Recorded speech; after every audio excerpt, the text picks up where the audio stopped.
Yeah, so Tim, what causes blackouts, and what are some of the impacts of blackouts on daily life? So blackouts are caused by, the main source is the weather, of course. Any type of extreme weather can cause power lines to go down, which can cause a blackout.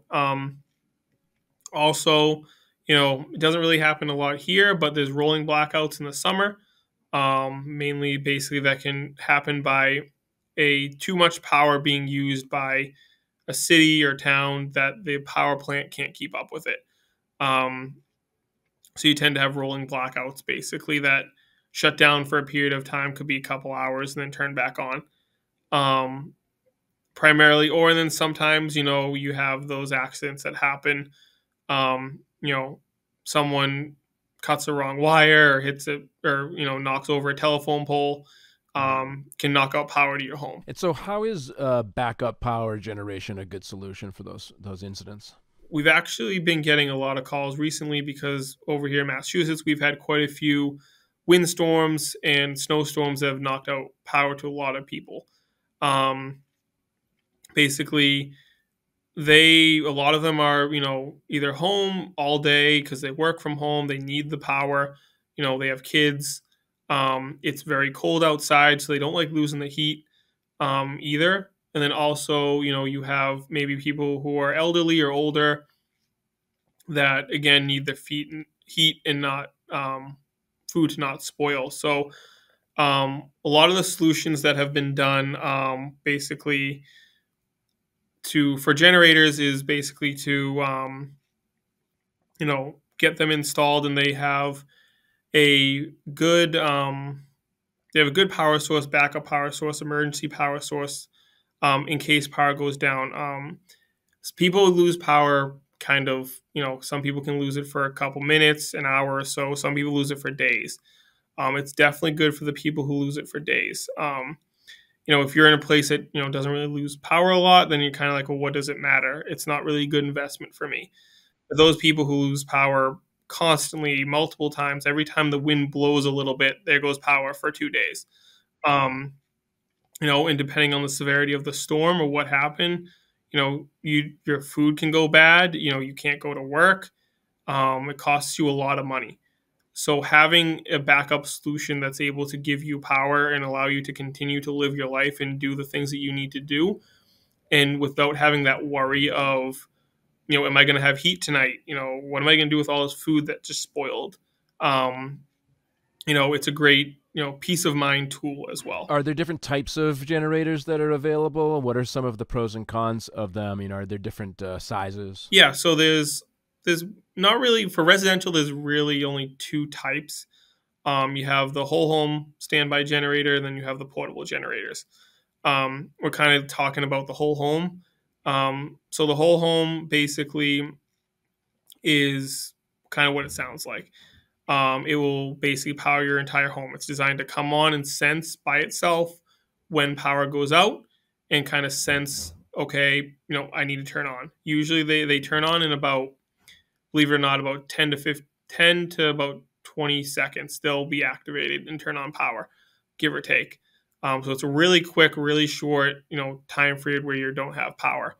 Um, they Basically, the sizes, you can go kind of on the smaller side, that is just designed to do more of the general lights, maybe your fossil fuel heating system, some outlets type of deal, to being able to just live life as normal. The larger size ones, um, Generac ranges from anywhere from, 10 kilowatt all the way up to 26 kilowatt, which is just basically the size difference in the amount of power it has. Um, that's pretty standard for residential generators. So it all depends on, how big your home is, and you know what type of, what you want to power from that generator is kind of the key.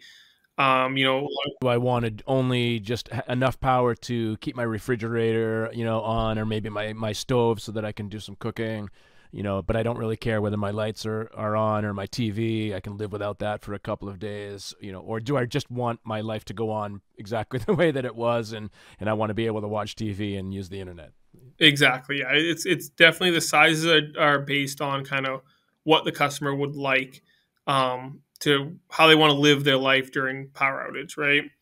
And that obviously dictates how long you lose power, right? If you lose it for days, well, at some point I need to use my stove to cook food. Right, or I'm working from home and I really need to be able to have the internet or something. Yeah, there's only so far Hot Pockets can get you in the microwave for dinner, so you kind of want another alternative. Are there different fuel sources that are available for backup generators? Or do I need to be making sure that I put gasoline in my generator every so often or something like that? So yeah, so there's primarily two fuel sources for the whole home standby generators. That's liquid propane and natural gas. Um, Natural gas is a little bit more efficient than liquid propane, but that obviously will depend on kind of what comes to your home already. Um, the you don't need to put gas in any of these or gasoline in any of these generators.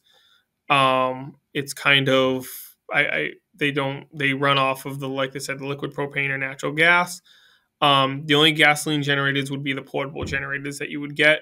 They could run off propane or regular gasoline. Um, so I usually recommend basically, actually liquid propane. I do think it is easier because it's a lot less involved in the plumbing aspect of it, for prices. You don't have to upgrade the meter, your gas meter. That can take time. You don't have to, pipe from your natural gas. And if there's a time that you do whole home electrification and you don't want to, you get rid of your natural gas, well, now you have a natural gas generator, so you kind of still need to keep it, right? So with liquid propane, that kind of gives you more flexibility in that way as well. What's involved in the installation process on a backup generator system? Will I need to make additional upgrades to my home in order to use a generator? So sometimes you might. So definitely, we want to check your existing electrical system, your panel, to make sure it's can handle the generator, to make sure it's compatible. Um, you don't want to put a brand new generator on a very old panel. So it's a good thing to have maybe a more modern or updated panel as well, to have the new generator on. Usually some of the things that we come across is, kind of the placement of it is kind of the most important part. It's Unfortunately, it doesn't work out too many times that the fuel source and the electrical source are located on the same side of the house right next to each other, and you can just put the generator right in the middle and where everyone's happy. um, they tend to be on the other sides of the house, of course, all the time. So placement of the generator is key. Usually, it tends to be, customers tend to have to remove some plants or some gardening to kind of place it kind of where it needs to go. Um, and we have to follow certain clearance compliance issues as well, because it does have carbon monoxide exhaust, just like any engine type of deal. So it has to stay a certain distance away from your windows, just in case on a summer day you decide to open it up and you don't want any of that carbon monoxide coming into your home. Um, Along with your existing AC condensers or other possible air intake or exhaust vents in your home.